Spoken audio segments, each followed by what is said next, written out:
So for those of you who were not able to follow my crystal clear directions, you're welcome to take the cardboard viewer home with you. So you can, yes, free stuff.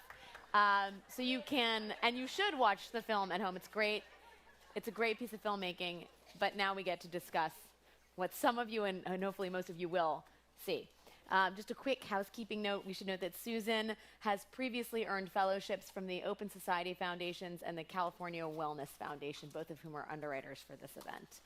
With that, let's get started. So, Jamie and Wendy, let me just start with you in terms of the film. Why a feature? Why fiction? Why not a documentary for this? Well, first of all, this project really was conceived of initially for VR specifically and for criminal justice specifically. And we knew that with the technological limitations that VR has currently, as you've all just experienced, that we have only a certain amount of time to pack a really strong emotional punch.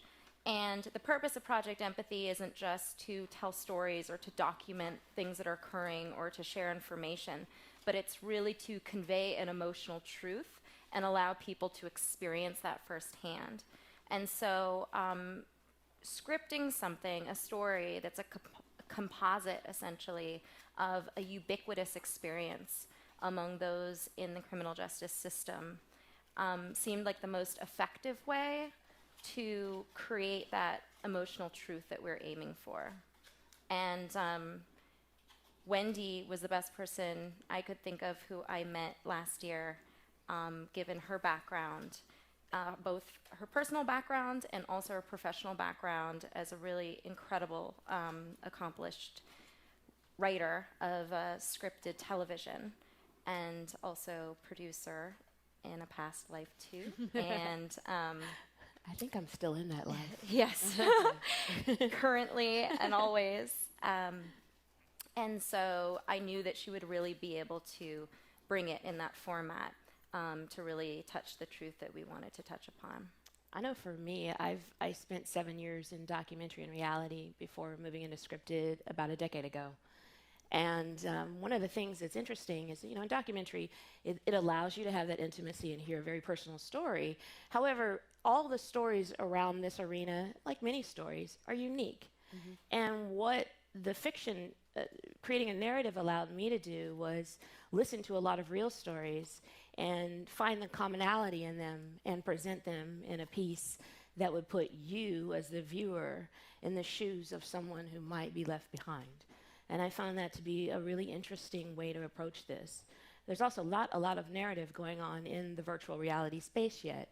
I do believe it's on its way, but this was a wonderful opportunity to play in that arena and see if I could bring that alive, because I truly do believe that virtual reality has the ability to create empathy on a level that 2D filmmaking just can't compete with. It already sounds outmoded, 2D filmmaking. Mm-hmm. Susan, let's focus on the sort of plot here, what people just experienced. The idea of children being left behind, of mothers getting incarcerated. In the work that you do, talk to us a little bit about that moment and how you've seen women navigate that separation. So it's, I've watched that for the last 20 years. And for 40 years of my life, I've had to journey to wholeness with my daughter. But I see the difficult journey of women reuniting with their family, the fights with the courts and the fights with the struggle with people who have custody of the children. It is a very emotional and sometimes very traumatic journey. And, we did work with the Community Coalition some years back around the children that are left behind with grandparents and foster parents. And we just saw how predominantly African American and Latina children were disproportionately disproportionately impacted by their parents being incarcerated. And I know this is race and justice in America, and it has a horrible and disproportionate effect on African American and Latina children. I'm reminded of one woman who ran into the store and left her child in the car, and she came back out and she was arrested. She was incarcerated for 3 years. While she was incarcerated, her three children, ages 14, 2, and 6 months, was placed in foster care. When she got back, her 14-year-old daughter had been raped and was pregnant. Her other two children had all been placed in different homes, and she's on a journey to try she's gotten all her children back only with support from a new way of life in our legal department. But it's just really traumatic, the layers and the effects of all of this on women. And it would be so much easier to begin to repair their journey, their misguided. If someone is selling drugs, what do we do to help them get employed? What do we do to train them? What do we do instead of all of this damage? What do you even say to a mother in that moment when her children have been taken away? You know, there's not much consoling you can do, because our history is about tearing apart, especially African American women from their children. There's not much you can say. I was in the jails last night registering women to vote, and many of them talked about their children. And these women were fighting their cases and struggling with the fact that they were separated, and there was absolutely nothing they could do about it. And while, another part of this is that we're supposed to be innocent until guilty. Right. But it all looks like guilty until innocent, because these women are there struggling, fighting their case, and separated from their children. So it's a lot going on, and it's hard to unpack it all, Yeah. especially in the short time we got here, right? That's true. Yeah. One of the things that I think is really interesting about the work that you guys have done with this film is it focuses specifically on women. And when we talk about incarceration, so much of the conversation is focused on men. Talk to us a little bit about that dynamic. I think 8 in 10 women in jail are mothers. Most of them are single mothers. A lot of people in this country don't know that. Tell us about the sort of plot development, if you could, for how you sort of got to this point. Well, for me, it was very important to tell mother-daughter stories. Besides the fact that I'm a mother myself and I can really relate to what that is, I just feel like I don't hear enough of those stories. So it just speaks to your point. I wanted to, if I had the opportunity, which I did, to tell it, then I wanted to put that on text. But I also, when you get to the end of the film, if you didn't reach that far, I do encourage you to see the end of the film, because there are pictures of mothers and daughters who've been left behind, and they share their own, what it felt like to be left behind. It was very important to Jamie and I both, I think, in making the film, that we not only presented you with a fictional narrative, if you will, where we put you in the position of being a child, we put you in the position of being a young black daughter with a black mother. But then once we got you to the end of it, we wanted to loop it back around and give voice to the people who are left behind. And I think that there are not enough stories that give voice to women and to daughters and to mothers. And so that was a very conscious choice. And Jamie, from your perspective, we talk about the stories that are untold in America, and so many, I think broadly think that minority voices are not at center stage, but really women of color. We so rarely hear from them as narrators or central characters in any plot. Talk a little bit about your thinking process as it concerns having a female-female relationship at the center of this. I think it starts with having women who have the opportunity to do a project like this. And so I feel very grateful to my support system and network and our partners and my whole team and everyone who supported me in taking leadership on something like this. Because to me, it is intuitive to tell stories of women of color because I am one. And I think that's something we often forget. And with this project, this didn't come from a large tech company or out of a big Hollywood studio. This really just came from a collective drive and yearning to not only tell the stories, but to trace that all the way to the impact that this can have. And it comes full circle. We're starting at the place of pain in those stories, and we want to represent it and allow other people to walk a mile in someone's shoes so that we can come back and actually help the people whose stories we're telling. And that's always been very, very deliberate. And I think in a lot of storytelling, certainly in journalism, which is my background, as well as a lot of really amazing narrative content, it may be influenced by true stories, but its core focus is not to have an impact. Let me ask you, Susan, in terms of the resources these women need, empathy, right? I think empathy is something that we're going to talk a little bit more about. Understanding their plight, right? That seems to be the first step. But from your work, I mean, what do these women need most in moments like this? I mean, they need a range of resources, from empathy to real legal support to housing, training, and patience. So there's a real range of things that are needed to repair the damage of mass incarceration and to reunite and begin to build this, the nation of mothers that have been incarcerated, to bring them back wholly into our communities. You know, we look at the incarceration in America, and women are the fastest growing segment.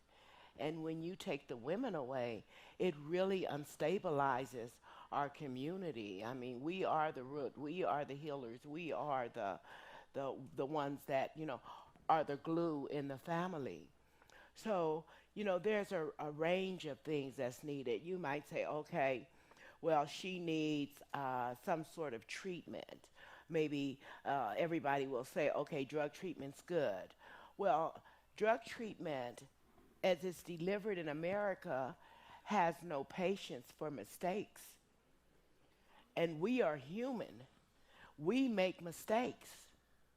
So there's a whole range of things that's needed that we need to begin to put together to support someone's journey back, their reunification, their stabilization, their employment, their education. So it's a huge range of things, but I took that journey to get a range of things. I was caught in the criminal justice system for over 15 years, and when I was given a range of things, including patience, I was able to recover. I was able to stand on my feet and reach back and help other women to make that journey. So, yeah. So with that, you know, I receive patience, and, you know, I'm able to give patience. And over 1,000 women have been through a new way of life. And our rates of success is 87%.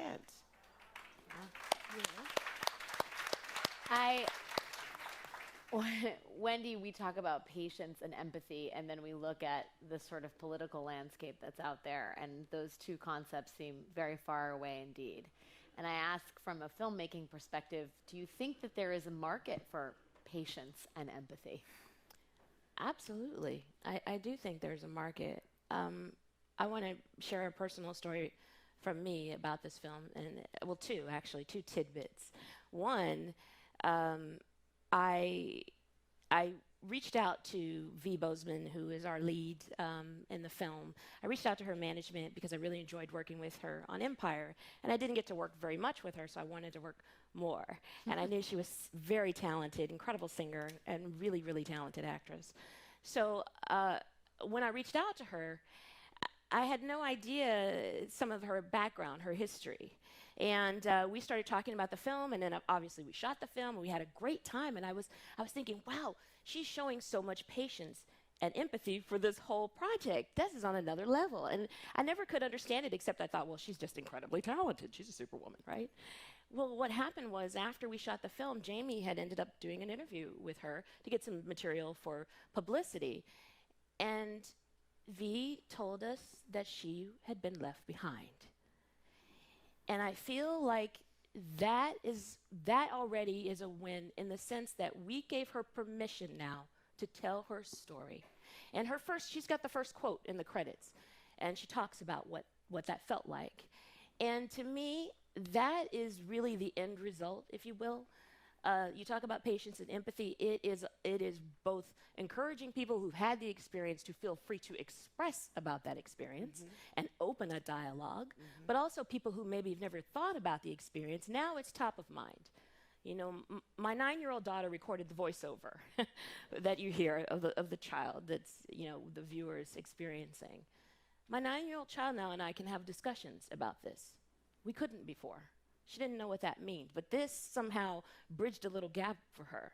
How did you explain to her to a 9-year-old who didn't understand what this was? Well, I mean, the images are pretty right on. You see someone arrested. Right. You know, you see the starkness from the beginning where you're on a playground, and I do encourage when you watch it to stand up and turn all the way around because there's a playground happening all around you. But so you see this happiness, and then you go from that, and then you go to the darker experience in the foster care, and you also have obviously the experience of the visitation. So those are things that I think, you know, a 9-year-old can understand. You know, she definitely was able to string together the dots of that. But what she'd never thought about was that, wow, this is happening to children all over the nation. You know, I don't think it's never been given voice before. So it opened up a dialogue. So I think that there is a market for patience and empathy once we open up the dialogue and we now start to share. Those who've had the experience have a lot to share to those who haven't. And somewhere in between, I think, are some answers to some of the problems that we're facing. I love the name Project Empathy. Where else do you see, I mean, virtual reality, because it's so immersive, I mean, it almost engenders empathy or just full involvement in a way that no other medium does. Where, you know, you're obviously focused on incarceration with this one. Where else do you see this? I mean, where else can Project Empathy sort of place its hands? I mean, so many places. I think the potential is really vast. For a project like this, where the core aim really is to break down that divide between us and them. And, you know, Wendy's story about V really touches on that here is one of us, and those things happen to them, is how most people live their lives. And in this experience, this film brought out, oh, wait, this actually happens to us, to one of us. And then it makes you question, well, what is us and them? And then are we talking, is us women? Is us women of color? Is us, and it suddenly starts kind of breaking that down. And that's really interesting and exciting to me, is really examining and scrutinizing those barriers we all put up naturally and culturally and breaking that down.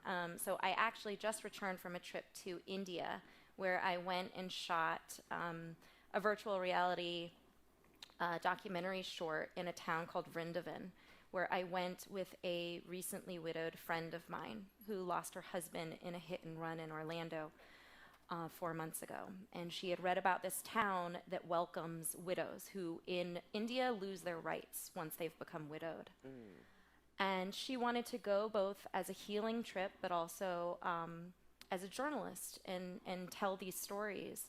And in these conversations and in being there, it was very clear differences in our lives and how there's a divide. And then what was less clear but came to light was the similarities and these shared experiences, and that the emotional experience is so much more universal than any of us ever think about on a daily basis. We have time for a few questions. There is a mic that will be circulating. If you want to raise your hand, go ahead. All right. Hey, how's it going, people? My name is David Turner. I'm a programs manager for the Social Justice Learning Institute. Thank you for this, and also for the Google glasses, of course. That's cool.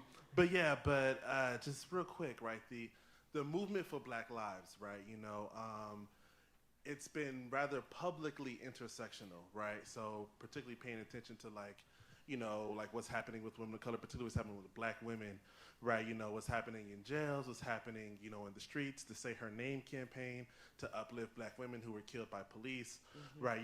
So with this particular film and also with your larger work, right, how do you see this fitting into that narrative? Is that a question? Why don't you take a stab at it? I'm happy to go first. For me, I'll tell you right now, I'm on a little bit of a tear. I can't go into a lot of detail about it, but pretty much everything I'm writing now deals with race and class and justice. I would say that the movement has gotten me fired up, as I like to say, because I feel like we are now able, through new technology, by the way, to distribute our narrative. And that is a powerful, powerful thing. The fact that we made this film and we could put it on an app and you could download it right on your phone is a powerful thing. And we've gone from, creating films that somehow didn't reach the light of day because they couldn't reach distribution, because they couldn't reach an audience, whereas now we can get the message directly to you. So I think that I think that the movements are informing me because they're giving me lots of information, but I love that I have direct access to them, if you will, through things like social media, so that I can stay pretty quick with what's happening and hear all the different voices and then start to craft the stories that I want to tell. So I think that narrative that you're talking about and what's going on and all the different movements, I just love it because we're in this time where we're actually able to freely express ourselves and share the information wide. Yeah, it's like Gil Scott-Heron, the revolution will not be televised. It will be actually streamed on the internet and tweeted. One more question. Do we see one over here? Over here. I'm Rosalind Satchel from Pepperdine University. I have the opportunity to thank you for finally telling the stories of girls and women who are incarcerated. I had the opportunity to work on these issues for a number of years, and I saw girls coming through the foster care system because their mothers had been incarcerated in adult prisons for minor drug offenses, oftentimes first-time offenses. And often we would see them back again for truancy and delinquency, and then they would go back into the adult system. And we would later find out, as we would get them into therapy, that they were trying to be near their mothers. Yeah. Thank you. I didn't get a chance to see all of the film because of the technical difficulties. Take the reader home. Thank you for Take the telling viewer those home. stories. Yeah. Those are very important stories, and I'm hoping that you will definitely, Wendy, be doing more, because there are several of us who are in scholarship and in the academy waiting to write about and study and support filmmakers like you. Thank you. Thank you. Susan, do you want to just, I think that idea that these girls were trying to be close to their mothers, can you talk a little bit about your experience with that? Yeah.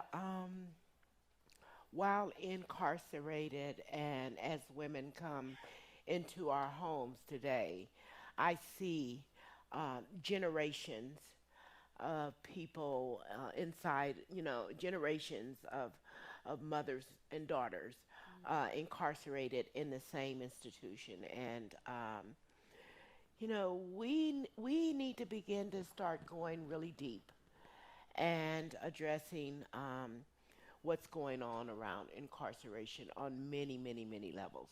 But I see the daughter come home and she's sending a box to the mother, or the mother come home and they're sending a box to the daughter, or the mother come home and she can't go see her daughter because her daughter is in juvenile hall and you can't visit while you're on probation or parole. But I see so many layers of emotional pain and injustice and trauma wrapped around this race to incarcerate. So we need to end this crisis of mass incarceration in America and begin to heal our country. Yeah, I think for any American, the idea that a family tree would be rooted and would grow behind bars Yeah. seems not to be what this country is about. I thank you all for your time and thoughts. Jamie, Wendy, Susan, thank you for your time. And everyone should please go home, stand up, stand up generally, but also stand up to watch it through your now the Google viewer that you own. Thank you. All right. Thank you. So I'd like to